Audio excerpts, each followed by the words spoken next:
Are we on? We on. We on. Happy Thursday. Happy Thursday. Yeah, these lights are a little bright, but you can see us, and that's what's most important. Anyway, it's Thursday. You can see me. You can see the light in my glasses, can't you? I mean a little, but I don't know. Whatever. Anyway, as the light falls, as the world turns and as light falls, well then that's fine. Now it's less in your eyes. Anyway, happy Thursday. Welcome to another Truthful Chat. We have. Let's just tell the people. It's been a long day. Okay, that's why I said we always like to root you in our realities. This isn't one of those shows where we pretend like everything is just so. The internet was out half the day today, like all night last night, and till about 3:30 today. Yeah, we were making plans to go somewhere else. We were gonna be in the streets. We're not gonna be in the streets. We was gonna be at the homie's house. Thank you to the homie that was like, you can come over here and do it, but we figured out. Thank you to Justin, our Spectrum attendant, wizard, technical wizard.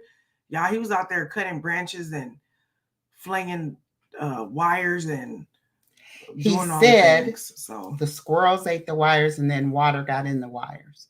So it was all the things. It was a lot of things. So we're here and we're happy. Exuberant, ecstatic. I was gonna say expeditiously, but there's nothing right. That's T.I. I always think of two. I love Clifford. I don't know about y'all, but I love Clifford. Anyway. Welcome to another edition of Truthful Chats. We're so happy that you're here. We'll get into it more later.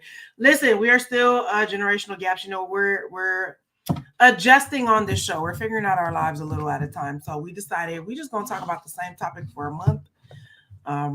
Really, whether you like it or not. We hope you like it, though. We're trying to. But we've always done that. We've always talked about a particular topic for a month. So we are continuing generational gaps. Today, we are getting into more parenting and child dynamics, particularly of the overcompensation persuasion. So whether which I am guilty, are a parent, I'm gonna make a confession. Girl, after the intro, either you are a person who is a guilty overcompensating parent or a recipient of an overcompensating parent, or a person who about to become a parent and you like, I'm trying not to be this person, but I don't know if I can. Either way, you should stick. Or you don't even know what it is. Or maybe you don't even know what that is. You're like, I don't know what those words are. What are y'all talking about? Y'all should stick around because this episode is for you. Hi, I'm Pam Williams, a mother. And I'm Jessica E. Williams, a daughter. And this is a mother and a daughter truthful chat, where we discuss our 35-year multi-layered relationship. We've been through so many ups and downs. Not only are we family, but we're business partners in the high-stress world of event planning and production for short films.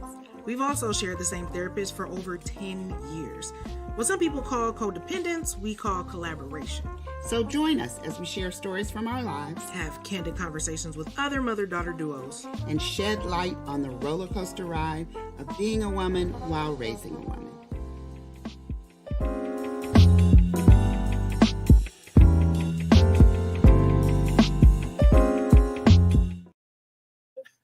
We're always telling jokes during the intro or something of that sort. It wasn't jokes. She tried to grab the mouse like I was about to let her run things. I don't know what she was thinking. Anyway, welcome to Truthful Chats. I think we should have actually... No, you go one way, I'll go one way. Well, no, see, because... Well, shout out this way to Dr. Q. Which we haven't done in a long time. Yeah, and then, of course, the economic revolution. Hold on. Starts with building institutions. Shout out to Dr. Q's. If you don't have your Dr. Q's Fresh Breath Club, I don't really know what you're doing with your life. We haven't talked about it in a while. Time. That's our problem. Well, we will. We will. How will y'all feel if we start adding commercials to these episodes? Okay, because it's been fun to do this. Just to do this. But we know people that have dope products, and we feel like you should know about the dope products. So we don't want to feel like we're pushing stuff on you, but we know people that have dope products. So you should know, and then you can decide if you want to use them or not. Or no, that's your prerogative. But anywho, welcome to Truthful Chats. This is our dedicated weekly time designed to engage us engage us in the ongoing practice of creating generational wellness. If you have no idea what create generational wellness is, that's great. because we made it up. So as we say every week, if you hear anyone out in the street using it willy-nilly and they're not saying our names beforehand, or we're humble, okay? We've listened to King Jesus and King Kendrick, but we also will like our credit where credit is due. So again, if you hear anyone using Create Generational Wellness and you like, do you know Pam and Jess? And they're like, who is that? Problem. There's also a description below, a trademark copywritten description, but we just whatever. We just throw those things out. So here at Truthful Chats, under the banner of Create Generational Wellness, which is the larger brand, which is where we will bring you wonderful products that you can try or not try. We have a theme of the month, and then we unpack that theme throughout the month, as we kind of alluded to in the intro. So we weren't lying, okay? We don't breed liars over here. I'm a Gemini. We don't. Truth tellers 101. Some people would disagree with that. Some people disagree with that, but I don't. But I don't. Okay. We're gonna give it to you straight, no chaser. It's our season. Happy Gemini season to you all. One of my wonderful time. Physical therapists is a Gemini. Her birthday's June 11th. We were talking about that today. She said that you all are sneaky. I don't see I didn't. She might be sneaky. I didn't go with her. I'm not on that one. People have said that sneaky and secretive. I don't ascribe to that level of Gemini energy. Maybe some of y'all are, with the two sides. That's between you and your Lord. Okay. Anyway, but happy Gemini season. I can honestly say I don't think you've ever been sneaky as a child, growing up, teenager. Whatever. I was actually watching the Ashley Madison documentary, and I was like, this is too much work. It's too much work to be a liar and a cheater. You have to remember what you said. You have to maintain the lie. You got to get other people on the same page with you. I don't feel like doing all that. So it's a great memory to be a liar. So as a Gemini, it takes a great memory to be a liar. Damn, that's a bar t-shirt and a bar. So anyway, I am not a Gemini that likes to operate in secrecy. And let me apologize to all of y'all who may have been swindled, hoodwinked, and bamboozled by a Gemini, but they're probably not evolved. Shout out to Brandon. He always says you got to be doing the work on yourself. Don't let all the signs just be feeding you the information. Do the work. Anyway, it's Jesus come in. It's try Jesus or whoever you believe in. Amen. Anyway, I don't know. That was just about secrecy, honesty, and truth, because that's a good segue. That's kind of sort of the topics we're into. Listen, secrecy, honesty, and truth. You cannot have generational wellness without having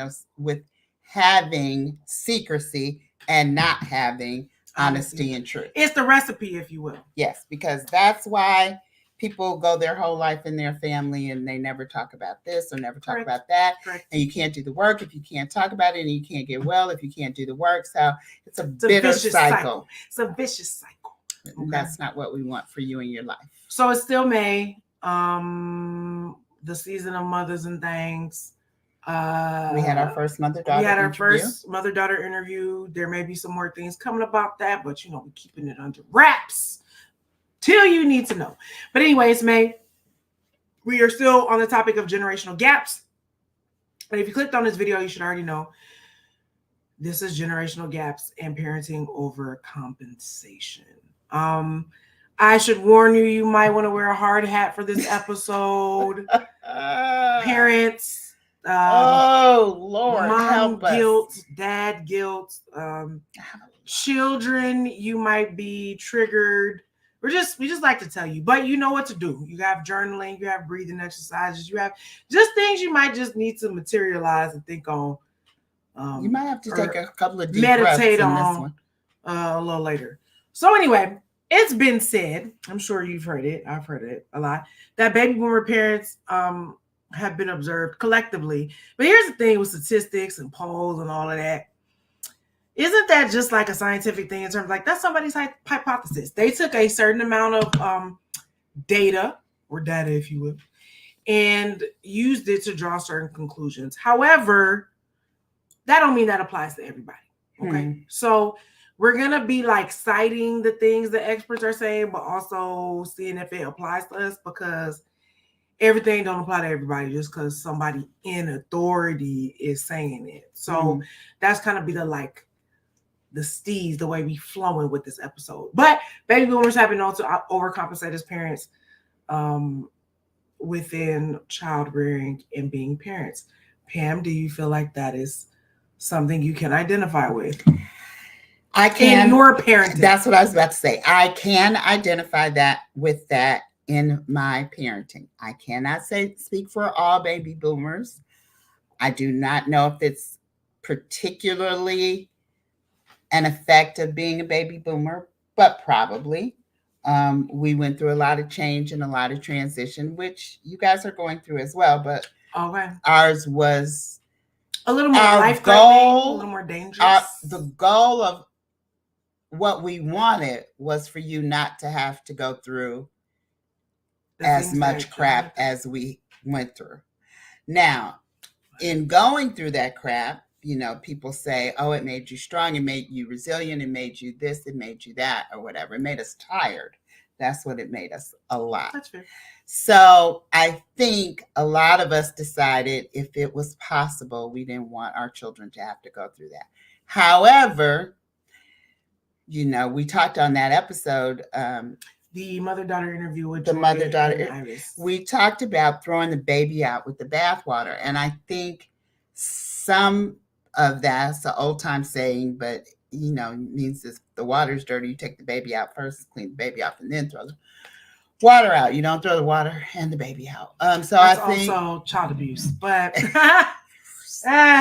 I think some of us did some things trying to be helpful, trying to be impactful, trying to be authoritative. We've talked about those things, trying to be what we thought were good parents, because we knew everything. So there's some things that we thought our parents did well, some things we said we would never do to our parents, but I think we might have taken it a little bit overboard some places. For example, I know one thing for sure that I have done. Baby boomers, I think, have a tendency to try and shield their children from failure and disappointment. And so I don't feel like you ever did that with me, but okay. Well, that's what the experts say. Do you feel like you did that? I do feel like I did it in some respects.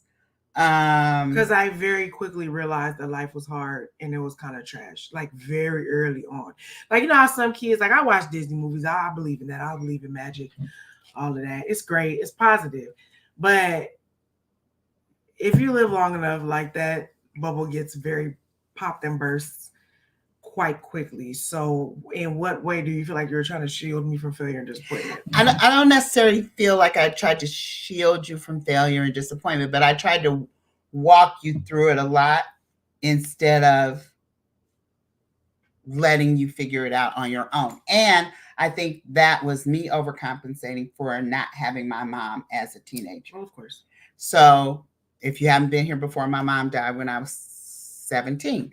So I think right before my high school graduation. So I think that me overcompensating for that and not having her during what I thought were very formative developmental years or whatever, made me kind of want to make sure that I was there to offer you certain things, to have certain conversations, and so it may not be. That doesn't seem unreasonable, but that's not failure and disappointment. That's if something happened and you need to talk about it, or if you have a question. Like, I always remember being raised with the open door policy. There's probably nothing that I could have come to you about, though I wasn't really out here like that. I could have been, but I just made some executive decisions. That's not me tooting my own horn or being snotty or snooty. It's just the reality of my life and situation. But I don't think that's failure and disappointment. I just think I made some executive decisions. So can you be a little more specific about, like, what failure or what disappointment do you feel like you were trying to shield me from, or one of them if there were more? Well, because I remember I definitely failed at that speech in elementary school, and you made me get my ass back up there and do it. I did. So I was not shielded from failure and disappointment. I was crying, bawling, actually shaking, and did not want to do it. and you was like, you gonna get up here and do a speech. And I did, and it was fine. But that was a failure and disappointment to me that I was not shielded from. So okay, that is a good point. Maybe in that particular instance. And maybe this is culturally biased, okay? Maybe white kids get to be shielded from failure and disappointment. Maybe that's an act of privilege. I'm not like trying to comfort you, but like I think if you poll a lot of kids of color, they will be like, shielded from what? From whom? Where? When did that happen? I just don't know if that feels. I mean, you can feel like you did it, but obviously it resonated with you somewhere. I just don't know where you feel. I guess it resonated well, and we've shared on here that you've been in therapy for a long time, since you were. Because I realized very early that life was trash at like 11 or 12. So that's why I said that seems like failure and disappointment was being received very early.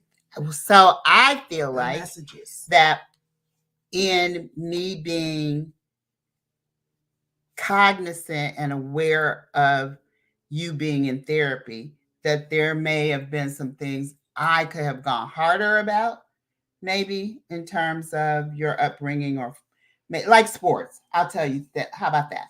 Oh yeah, I had athletic prowess, but I never saw it through. Yeah, so she was very talented in track and in basketball. Maybe basketball. I could track for sure. I could shoot some shots, okay, and I could run pretty fast. Short distances. I've always hated long distance running. Shout out to the homies that do it. I love you, but I don't understand it. Track for sure. I felt like you could have really excelled in if we had pushed you a little harder. But I was but also if it was something I wanted to do, you know what I mean? It wasn't a like super passion. So. But I think the acting thing sort of was your thing in high school versus. Yeah, I was always writing. I was creative. I wasn't not to say you can't do both. I know people who do both, but usually arts and sports collide in terms of scheduling. So I just feel like even though I was good at it, I don't know that my heart was in it. And I think I wish I had pushed you more in sports. I don't think I feel like I probably would in some ways have a better handle on discipline. Not that I'm undisciplined. I just feel like it would look different. Like sometimes when I listen to people who play sports, I'm like, damn, I wish I had a little like of that thing, or the competitiveness, or like I think it pushes people in a certain way. Pushing past that.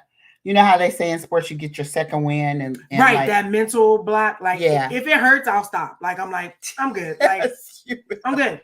Because I'm like, not at this age, I'm not about to push my body but so far, because I might not be able to come back from that. You understand?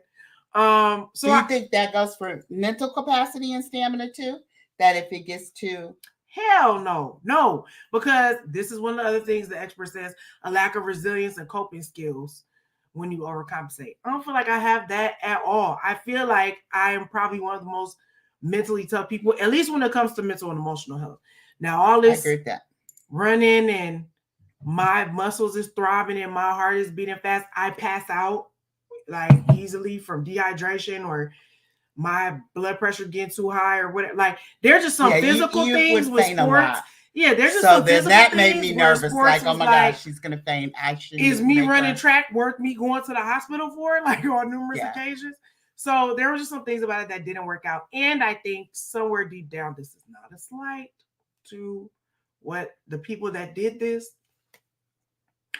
I think because I was very racially aware quite young, I was probably somewhere in the back of my mind. This is going to sound so advanced, but I think it was there. I don't know if excitement is the word. I think that when you are a Black child in a Black body and a Black woman in a Black body, I think there's some elements of slavery that like stick in your brain. I think I knew somewhere some slavery DNA. Yeah, like physical prowess. They say that's true. Physical prowess is something that excited people about me as a Black person.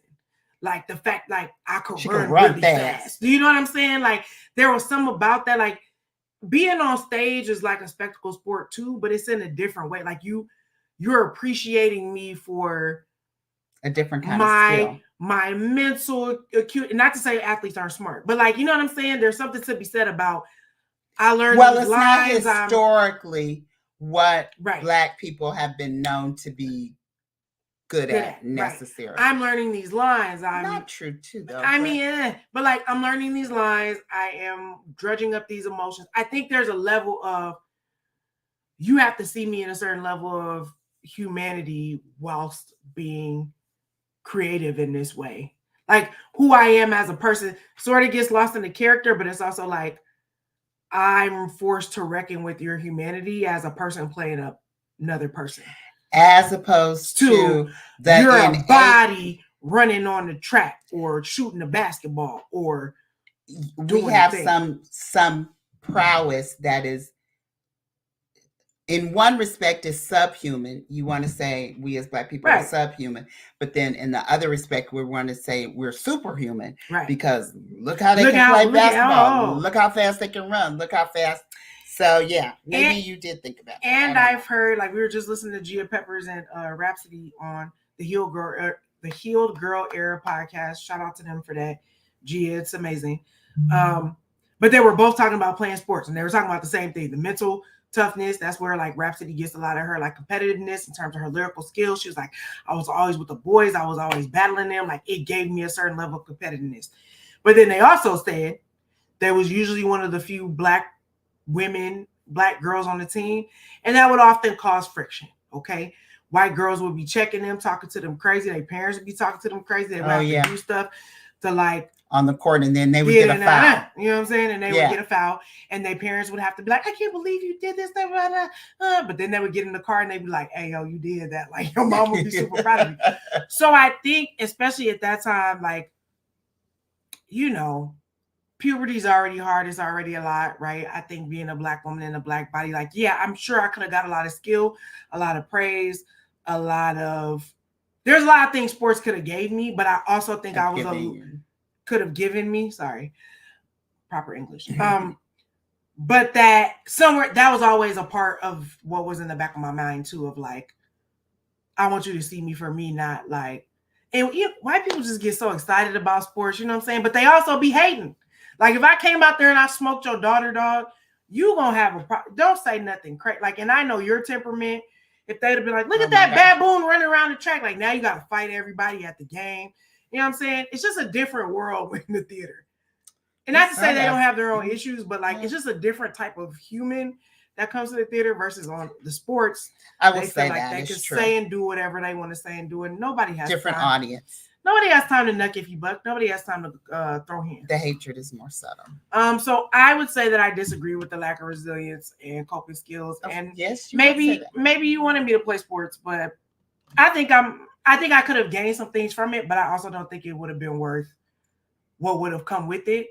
And for whatever reason, I had some sort of mental capacity to like cycle through that at that age, to be like, I don't know if that's for me, but so does that alleviate some stress for you as a parent? Not yet, but we'll work our way through it. Do you have so the other thing that they say is that, you know, the helicopter parent thing where you're very involved in extracurricular activities and making sure you're in this program and that program and this, these are things. We over micromanage your schedules and your decisions, which they say leads to a generation of young adults who struggle with autonomy and self-direction. So do I feel like I struggle with that? Yeah. Do you feel like you struggle with self-direction, starting things on your own, going off on your own? Because again, growing up, I do feel like I was like, I don't feel like I micromanaged because, like I said, I didn't have. I always got to pick my own activities. Yeah, you got to pick your own activities, but the activities that you decided on, I was very involved in. I was that theater mom. I was that. But that just sounds like support. That doesn't sound like micromanaging. It was like, you know, it's some kids who like they mom was a ballet dancer, so you're gonna be a ballet dancer. See, I think that's the line. I think the line dad was a baseball player, so like you're gonna play baseball too. I was not an actress. Or vicariously living through the person, like I didn't get to do that, so you're gonna do it. Yeah. I don't think I ever felt that I was pressure. In 2 musicals in high school or whatever, but I knew that was not for me. Now your But I dad, also have a dad who's an actor who but I don't feel like he ever pressured you to go into acting. He did not. Actually, he more than often dissuaded me completely from being in theater or acting or anything at all. He was like, I don't know if you want to do this. It's a hard path. Maybe you shouldn't. Like, if anything, he was like, choose something else. You know what I mean? Choose something else. Yeah. So I don't know. I don't think that and that's the positive side of it. They say that you guys feel supported, you feel encouraged to pursue what your passion is. And I guess we saw that yesterday. Like, even I put up a scene in the director's unit I'm a directing member for the season at the actor studio here in LA. So I put up a scene for the first time yesterday. It went quite well. I don't know. Is there something else you want to say? No, and we were very proud of you. But it was interesting to hear how many people were surprised that your parents were there and that your parents were supportive of you in the arts. Like, didn't people come up to you and say, like, I can't believe your parents are here? People always say that. I mean, I think, that you get support, which I don't know. Sometimes I'm like, is it too much support? Should I have pushed her more? Should she? I don't know. It's a hard thing as a parent to decide whether or not you did too much or too little or not enough. Is it micromanaging? Is it support? Is it, But I think you can't gauge that because it depends on the kid. You know what I mean? Like, I think that how it feels depends on the kid. Like, yeah, you can have your own thoughts about it, but no, I don't feel like you micromanage my schedule. I feel like everything I chose to do. You were supportive in that. I feel like if I had less support, then maybe I still wouldn't be doing it too. Yeah. And I think that other people have had, like, that's not the first time that's happened, for sure. It's just people who are surprised because this is LA. Like, people move out here to be an artist, and some people's parents are really supportive of that, and some people's parents hate it because they want their kids to stay at home and get married and raise a family and work at the post. You know what I mean? Nothing against working at the post office. Nothing against that. But a 9 to 5. Like a very sheltered kind of traditional sort of existence. And so when people see that my parents are supportive and have been supportive and are super supportive, and I have a village of people that are the same, that seems very strange to them in a way that feels strange to me, that I'm like, you don't have this, you know what I mean, in your corner. So I think on that part, I would disagree. I think in terms of autonomy and self-direction, I think I do struggle with that sometimes. Just in terms of getting my thoughts together, but I think that's normal. Like, millennials, we have inherited a show of a world. I was actually watching the Black Twitter doc, and they were like, y'all remember when we graduated 2009 and they pretty much just told us we wasn't going to have no jobs after we spent all that money to go to school? And I was like, I do remember that.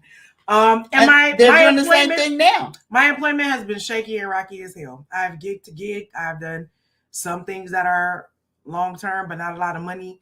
So money has always sort of been like an influx thing. And I think in terms of like that, I still very much live at home. Most days I'm comfortable living at home, but some days not so much. And some days I think they're sick of me too. Like, let's just be honest. They be like, I really wish y'all would get out this house. I'm sick of you. But also, like, they wouldn't know what to do without me. Like, so I don't know. They say baby boomers who raise their kids overcompensated, we can be entitled, and I heard maybe that's entitled. I don't know. But I heard this the other day. And I thought about it, and I said we should talk about it maybe. I heard somebody say it was Pastor Ray who said it. That's exactly who said it. He said, and he wasn't talking about necessarily parents and children, but he said, when you treat people delicately, for whatever reason you think like they need to be handled with kid gloves or be given special treatment or attention. So when you treat people delicately, mm-hmm. it can lead them to be enabled. So when you treat them delicately, you are enabling them. To be what? Not self-dependence, not autonomous, not those things we were just talking about. Self-directed. So you're treating them with kid gloves. You're treating them very delicately. So now they are kind of coddled, kind of what is the word I just said? I can't think of. Enabled. They're kind of coddled. They're kind of enabled. And eventually, if that's not checked, it can lead to entitlement. And I said, that's a very interesting thought. And not talking about it in terms of the bigger picture, but also talking about it in terms of this baby boomer, millennial. Did we enable y'all too much? Do you feel like, because we hear baby boomers, y'all will quit a job in a minute. Y'all be like, we sure will. I don't want to do this. I don't want to work here. I don't want to work here. I don't like it. Well, that's because I don't like the way they're treating me. I don't like the money they gave me. I don't like you. They will bounce and be out, which for us and our parents, just to walk off a job like that, not be thinking about your Social Security, not be thinking about your pension, your benefits, your insurance, this, listen, that, and the other. It is the consequence of mobility. You know what I'm saying? And that's why I say it sounds they hate it a little bit though too. I'm like, y'all had that too. I mean, it might have cost you something, but it's not like you didn't have these opportunities. Y'all just chose not to exercise them. Now, granted, I understand people have real life, true to life, responsibility. And not to say that we don't, but again, things are. Why are you touching this? I'm sorry. See, I always got to control. Things are. Oh, okay. Things are, when it comes to technology, absolutely. Expensive. Okay, expensive. Our wage is booty. Like it would be like when y'all was doing stuff, like y'all could still afford. Like I don't think gas was 25 cents, not $5 of non-affordability that life is currently right now. Like I'm living here for survival, so I'm not homeless and don't not eat every day. Like that's just the real honest to God truth. Because if left up to my devices, I would be outside on the street. Because my relationship to money, which is maybe entitled, is just that. Okay.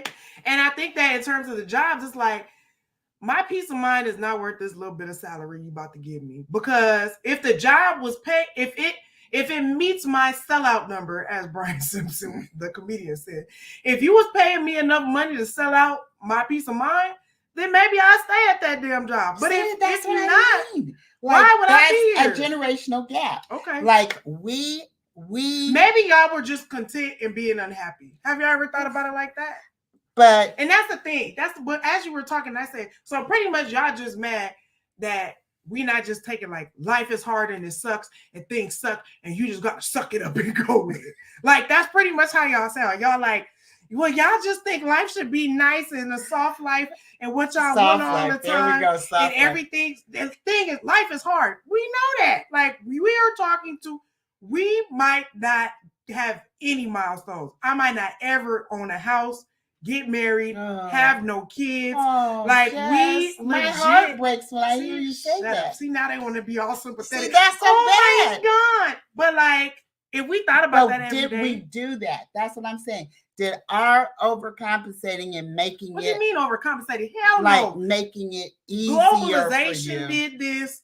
The Reaganomics did, like we could go these are all systemic structural problems within the American system that ended up giving us foolishness and chicanery. Okay, this is protecting billionaires and all of that. Like these are economics we talking about. Okay, economics allows you to have a certain quality of life. We don't get that. Okay, so since we're not going to have an economically great life, we got to have something. We at least gonna have fun. They not like us. We gonna build you some technological platforms. We gonna joke. We gonna meme. We got to do something to keep from crying. Because if we think about this every day, we won't do a damn thing but sit in the bed and cry. Do you know what I'm saying? So this is a generational gap. I'm telling you. It is a generational gap. We don't have economic footing to stand on to be able to have the things that y'all had at our age. It's crazy that I'm almost 37 and have no monies, no, all of that. You live like an adult. Nothing. And maybe that's entitled. Maybe that's me. Maybe y'all have called me. You should have kicked me out the house at 18 or sent me to the military or something. And maybe I'd be living a different kind of life. But, and there are people that did that with their kids. Kudos to y'all. We're not mad at you for that. Like, shout out to y'all for being hella independent. So that's where my autonomy and self-independence and all that, it can use some work in terms of like, life is hard. You got to toughen up, get your outside and like, oh, life is hard. Like, make a way for yourself kind of thing. You know what I'm saying? But why? Because I could be outside doing all that right now and be broke. Or have like 8 roommates of people that I hate and can't stand and want to kill. Like people I know. No disrespect to y'all, but y'all making it out. Y'all like, I'm moving out. I'm about to live by myself. I don't care that this rent is $92,511. It's not worth my peace of mind. And I think that's the trade-off. If we ain't gonna have no money, we gonna at least have some peace of mind. Oh my goodness. Again, if we are talking about generational gap, I just called it like I see it. This is a big one for the people. And then, like I said, we sit here and wonder, did we create this? You know what I mean? Did something that we did. It was the 80s, man. I was doing blow and free love. And, I was not doing blow. Okay, not you, but some people, I'm just saying, people was doing unethical stuff with the monies that has messed up several systems multiple times and probably will happen again very soon. And then, that just kind of screwed us over for life, honestly. In terms of the succession of things that made y'all adults and like transition and ushered you into adulthood, that's just not the same for us. It's a struggle. Not to say that some people ain't doing it. Some millennials, y'all out here really killing couple goals and relationship goals, and y'all married and got babies and all of that. Shout out to y'all. That's not all of our lives. I'm not mad. I'm not hating. I'm like, yes, yeah, you. But I'm sorry, that's not sarcastic. I literally mean that. But that's not everybody's journey. You know what I'm saying? Do you think that this whole system or this whole lack of, that probably sounded really harsh, everything I said, but I'm just emotional mouthpiece. Does it cause anxiety? For sure. Anxiety. Yes. A lack of emotional intelligence, a lack of... What you mean by lack of emotional intelligence? Like, you're so busy worrying about... I don't worry about that. Not you personally, but I'm talking about in general.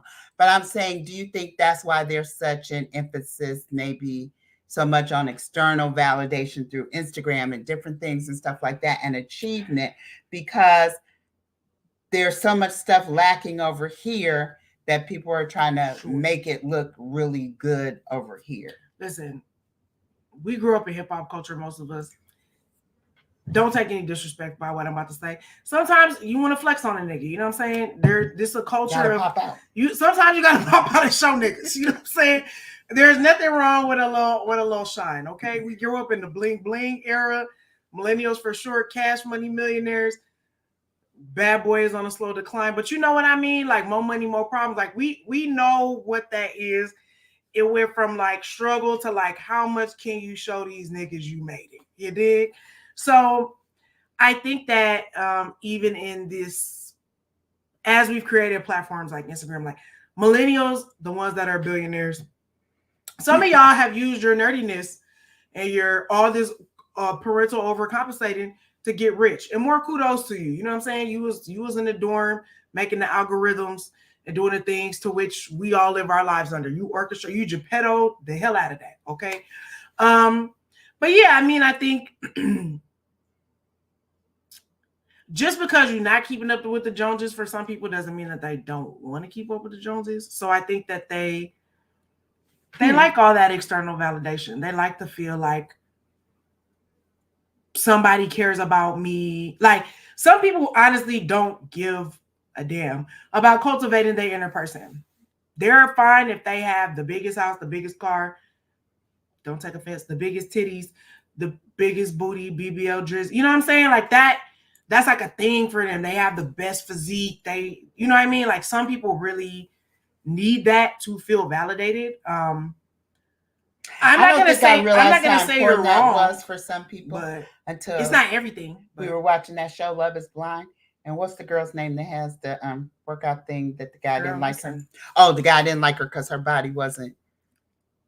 I don't know. It was like season 3. It was one of Yeah, them but it was like, I don't like her body, and I'm like, yeah, really? I didn't realize how much emphasis people really put on that kind of stuff till we were watching that thing. But it is a thing for a lot of people. It's that external validation and achievement and all of that. That again, the values, I guess, generationally, when we're talking about this generational gap. Yeah, there's a generational gap in the values, in the what's more important, what is, I don't know. Now, have y'all, some of y'all, this sounds harsh, have some of y'all raised your children to have a lack of emotional intelligence, to be narcissists, and only seek external validation and be hella entitled? Absolutely. Okay. Some of these things we saying that the experts, pew pew, they shot and they got it just right. Bullseye to the heart. Okay. But I think you have to take into account class, race, sex, like patriarchy is real. Some of these things apply in various and sundry Rubik's Cube ways to different people. We just talking about our relationship, but if you get hit, you know what I mean? I mean, it's not the end of the world. It's just recognition, like we always talk about. You're recognizing these things, and then you take inventory and you figure out whether that's who you really want to be or if you want to move in a different direction. But I think recognizing that, like, some of these things have a root in the way you were raised and your parenting style that your parents chose, and whether you are keeping some of those things or getting rid of those things, or are you going to raise your kid in some other way? I think the more information you have about how you were raised, then you can start to make executive decisions about what you're going to do going forward, whether it's your own kids or nieces and nephews or that kind of thing. I think it's like, don't throw the baby out with the bathwater, but you can only throw the baby out with the bathwater when you haven't done no full examination, where you just like, I hate all of it. All of it was trash. And that's not true. Like, there was nuance in the parenting style you received and the way that you were reared and the way that you were raised. There's some good and there's some bad, but you got to be willing to sift through that. Mine for the gold, if you will, to find what was golden nuggets and what was garbage and move accordingly. Do you think it puts a strain on parental and child relationships, and how much of a strain and how much of that then creates generational gaps?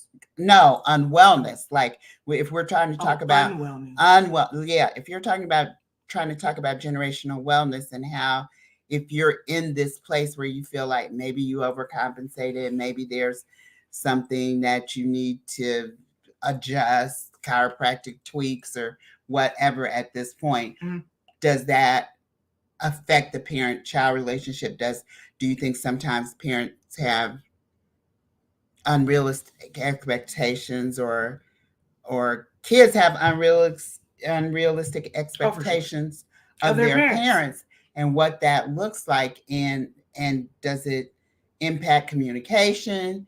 I think it does. I definitely think it does for us sometimes too. Like, sometimes way you that's why we're in therapy. We had therapy this morning and I talked extensively about that.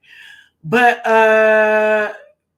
yeah, it does have an impact. I think the main thing is, if you're not having conversations like this where we could talk about how you parented and whether it was effective or not. Some people, people got their parents where, the first time the first time you say, I would like to go to therapy, they'd be like, well, you're not going to come from my parents because I did the best that I could and it's like, dang, like, I don't know how you don't take it personally, but, like, you know what I'm saying? That might not be what I want to talk about, Mom. It might be about me right now, like, you know what I'm saying? But they like, you're not gonna come from my parents because I did the best that I could by you, and you're not gonna come from me or whatever. But, like, they don't want to look at, like, I understand that, but maybe there's some gaps there. You know what I mean? And, like, no one is blaming. And maybe I did this because of that, right?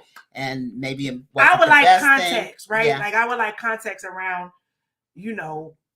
why you was working so much, or why you was always mad, or why, you know what I'm saying? Where is the context? And so I think the gaps come in when parents get defensive, right? There's nothing you can I think that's a generational gap where some parents don't feel like, I don't have to tell you nothing.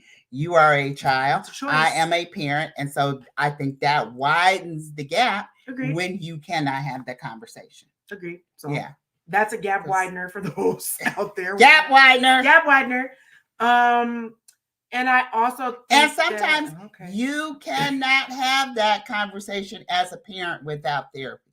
You, as a parent, if your child is quote unquote coming for you, and you are in a place where coming for you cannot receive that questioning, that curiosity, because maybe you're not ready. Maybe you're just not ready. You may not be ready. So that might mean you, as the parent, needs to have some therapy before you can have the conversation with your child to get to a point of healing and wellness. That Heal Girl era, Heal Girl era.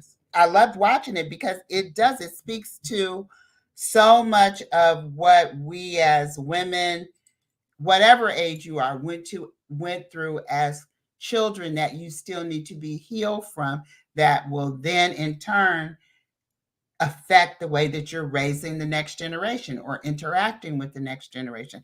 That's why we always say that, roller coaster ride of being a woman, raising a woman. I have things that as a 69-year-old woman, I'm still processing from when I was 17. We all do. And so trying to work through that, not dump that on her, but at the same time, not let whatever I'm going through negate what my responsibilities are to you.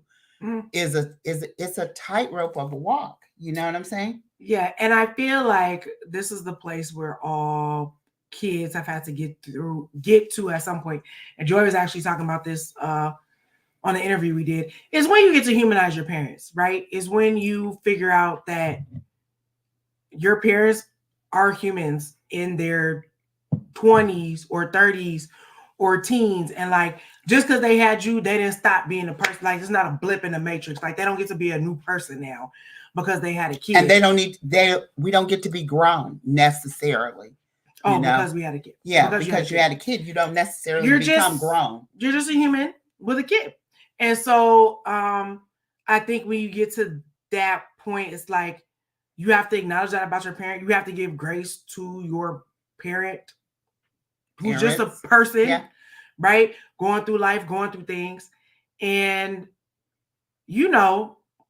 you could be a parent, right? And you will want somebody to have some grace for you and what you know, what you don't know, what you're still figuring it out, right? You might have just blown it that day.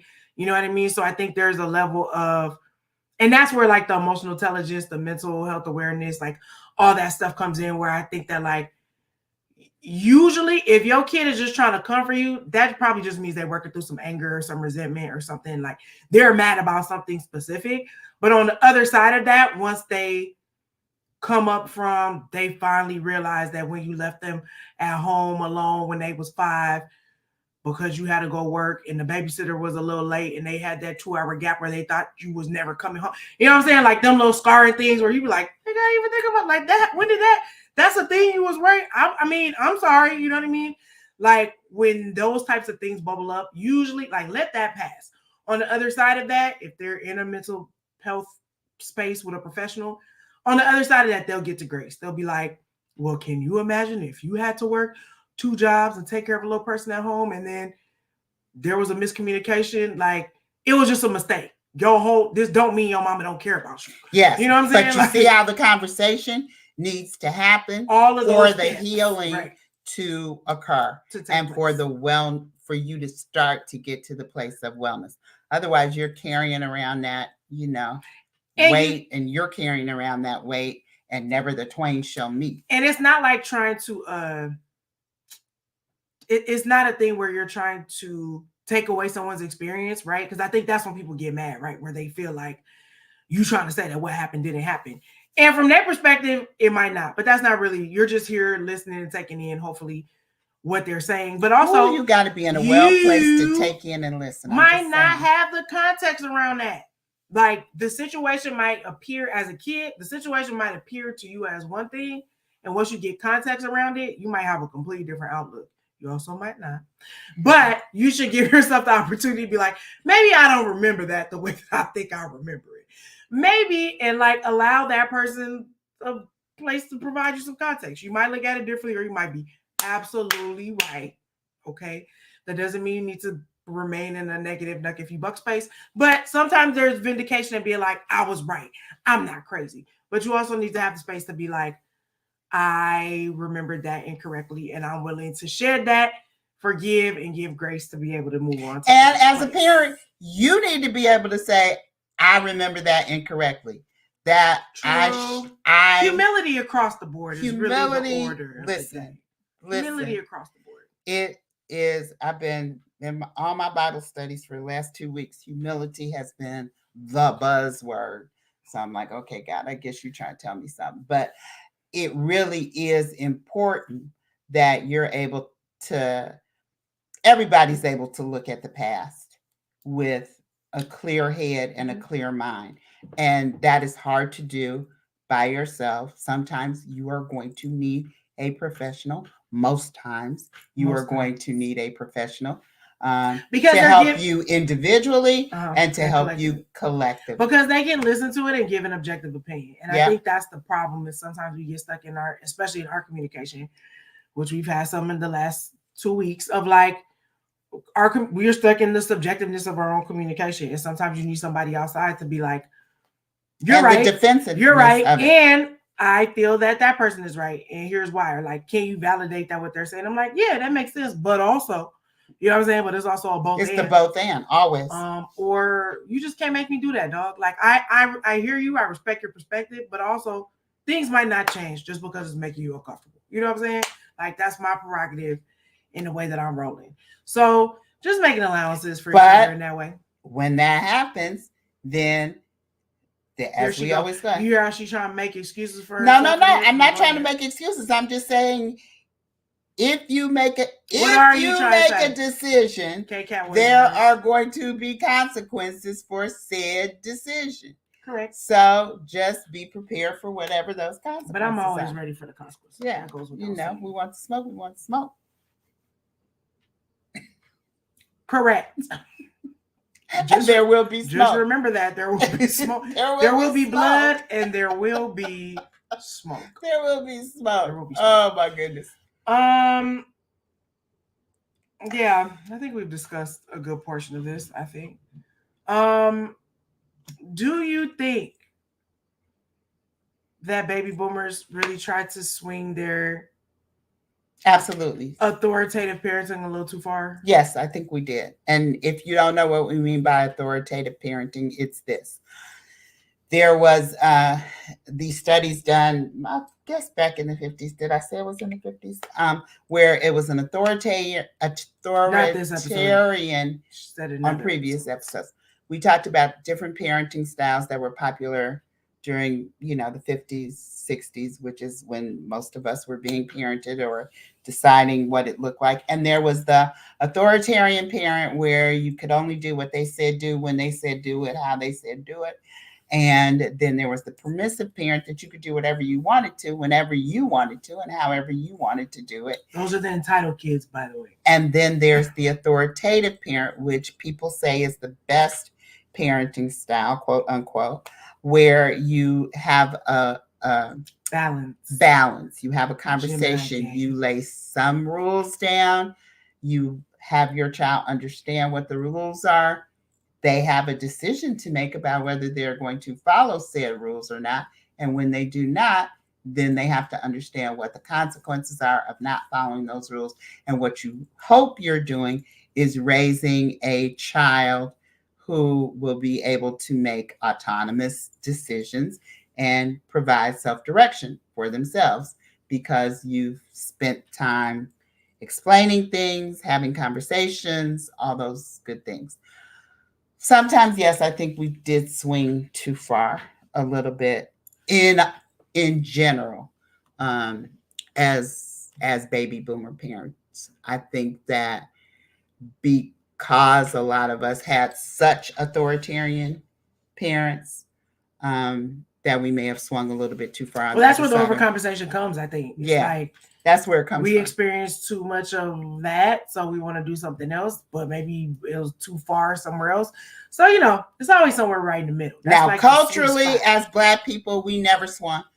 I don't think we swung too far on that permissive side. Well, it depends on your social economic mobility and who you are raising your kids around. Because I've seen it where I've been like, what? Like you think you're you sounded like Cat Williams. What? You think you're a Becky. Yeah. That's what you think. That's what you think. Okay. Yeah. We've seen it. So I think our intentions were to provide the best, to try and figure out, but like you said, of course, y'all grew up in very tumultuous times. As we all have grown up in tumultuous times. We grew up in a time where we were making the best decision with the information that we had at the moment, with the situation we had at the moment, with the finances we had at the moment, with the relationships we had at the moment. It was rooted in love. We tried to do the best we can, and we tried to find that balance between support and autonomy, between nurturing facts, resilience, making you resilient, but feeling supportive. Like, how far do you push out of the nest? Are we like the eagle where we like, get out, fall? If some parents are. You know what I mean? If you're going to fall, but I bet you'll learn how to fly.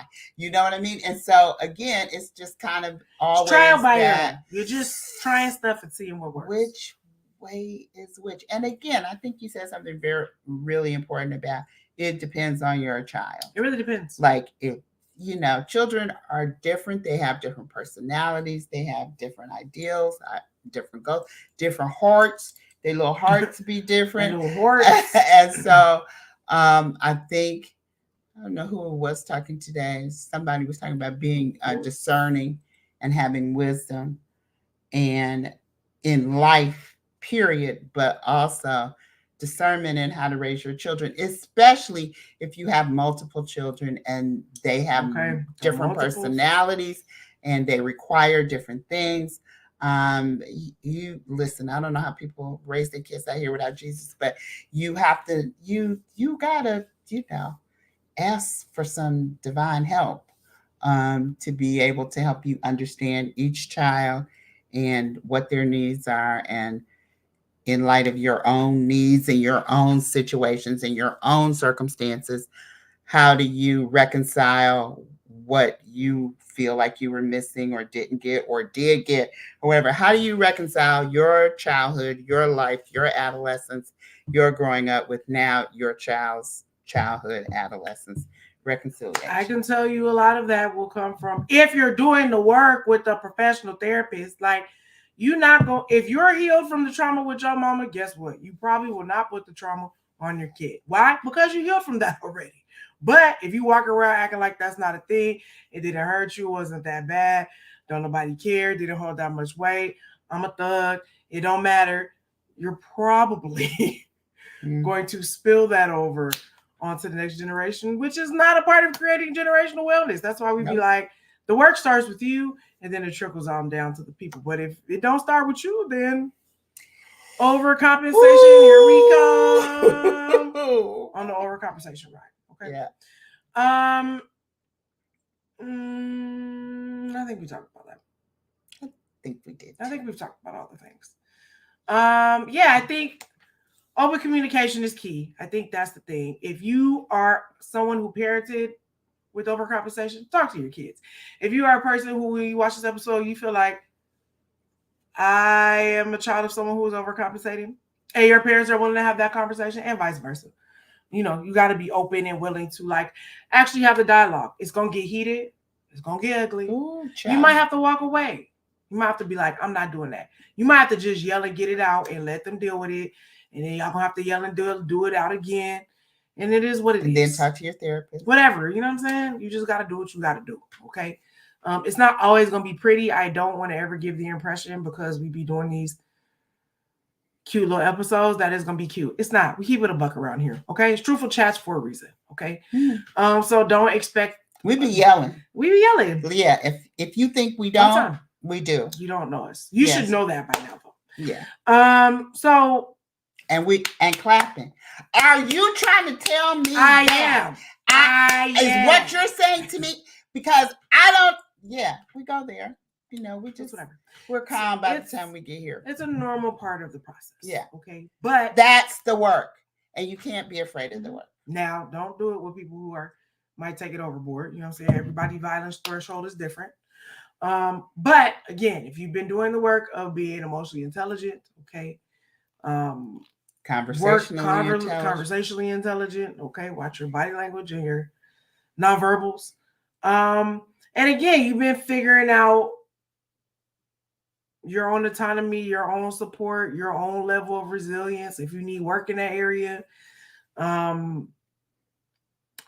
professionals is important. And redefining, of course, what success looks like. I was just about to say that. I think we need to talk about redefining. And redefining what success looks like for you in terms of your parenting, in terms of if you're a millennial. Okay, we probably not going to have all the external validation in the world in terms of the ways that our parents had, which made them realize they was doing life right. But maybe success isn't going to look like that. Be suffering from anxiety and perfectionism a little bit, and we have that trying to make you all anxiety, like double dip anxiety, like the anxiety we have, trying not to put that anxiety on you, but then trying to deal with the anxiety that you have. I mean, it's like an anxiety cesspool out here in America that right? You're choosing though, because I be trying to tell you, I be like, I'm not dealing with your anxiety. I'm worried about mine, and mine might be on the shelf today. So what you're not gonna do, if I decide I'm putting my anxiety on the shelf, you can't come be like, well, yours on the shelf. Come on, get your anxiety, toast with me. Or let's toast our anxiety together. Take my anxiety, because that's not my job. Okay. I'm chilling today. Let me chill. Okay. So success might look different in a relationship from parent to child, child to parent. Okay. So as people are either developing that or have developed that, or be like, this is my boundary, this is what I said. Shout out to Calendria Rowland for just being a queen, but also setting boundaries and sticking to them, even on the world stage. Once you do that, I think things might move a little bit smoothly on the creating generational wellness train, because you are able to look at your past, look at who you are as a person, evaluate what you've done, what you're doing, where you want to go, how said things have affected you, whether they were good or bad, effective or ineffective, and how you want to proceed going forward, and realize that sometimes y'all gonna be on the same page and sometimes never the two shall meet. And all of that is okay, because no one's gonna die today because y'all disagreed on parenting and childhood. It might feel like it, but no one is literally gonna die today. Child, some days. Is there a comment? Or is that? No, that's us. Oh, okay. That's us. All right. Talking to the people about making sure you come on through. All right. To the things. Anyway, we've been before you a little while, but not too long. Hopefully you've understood. Honest, for sure. Hopefully, because we're talking to you about what we're dealing with right now, right here, in our very expectations life. And all the things. What we talked to our therapist about today. We usually on Thursdays whatever we talked about today is what you whatever we talked to our therapist about is probably gonna come out in whatever our conversation. And listen, sometimes you're gonna meet the expectations and sometimes you're not. Okay. Yeah. And it really depends on what your definition of success is. But again, y'all ain't gotta wear each other's jackets all the time. People be making you think that, but you really don't. And you don't have to be so antagonistic. If your mom trying to put a jacket on you of humanitarianism or whatever the thing is, maybe try it on and then be like, nah, bro, I don't like that. Humanitarianism is just, I threw that out there. Like, we should all be humanitarians. Yeah. But I'm just saying, if it's something you like, your mom's like, we should get into this, or somebody, we should try this. And you're like, oh, okay, like, maybe actually. And vice versa. And vice versa. I'm just saying.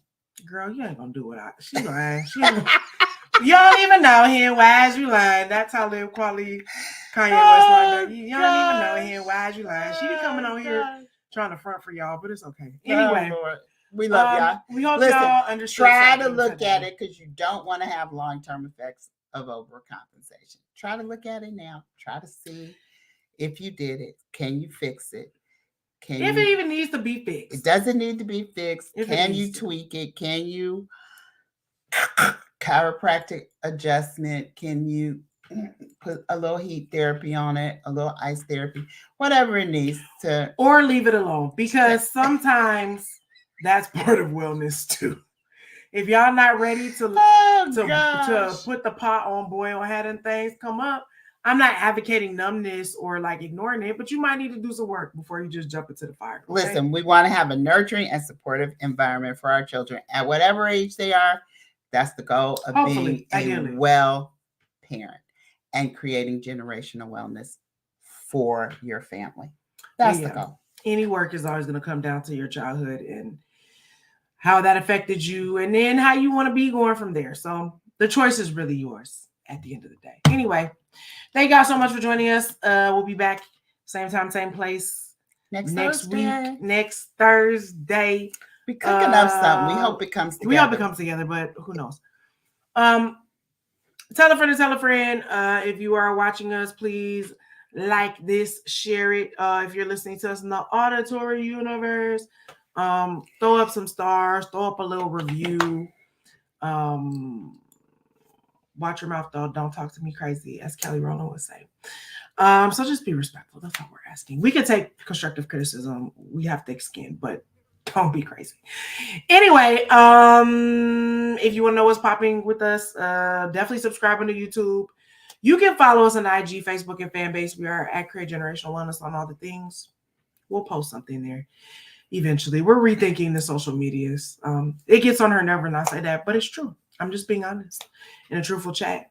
It's been a while because I don't know what to post yet. I don't know. So that's that. Anyway, we hope to see you next week. Have a great night. Have a great Memorial Day. Memorial Day. Okay. Listen, we know a lot of y'all got 4-day weekends. Some of y'all done already started 4 or 5-day weekends. Just please be responsible. I heard my favorite barbecue place is going out of business. I don't know. What you mean? Phillips, I didn't tell you. Phillips is going out of business? Well, this is the LA Cultural Institution. This is sacrilege. I have to, let me not put that out there until Phillips better not be going out of business. I heard the one that I like to go to on Crenshaw is closing. So I don't know where there are others. If anybody out there, if you know where there's another Phillips other than Crenshaw and the 10, let me know, because I don't know what I'm going to do Monday. I have First of all, they just might be closing because they might not want to be dealing with all that on that day, but that's either here or there. No, I'm going over there and tomorrow. I would say that that's probably some level of gentrification, but we don't have time to get into that. Anyway, have a great Memorial Day weekend. Eat some barbecue. See y'all next week. Get in the pool, chill, relax. Maybe talk to your families about your parenting style. Whatever you feel like you want to do. Anyway, have a great time. We'll see you next week. Bye.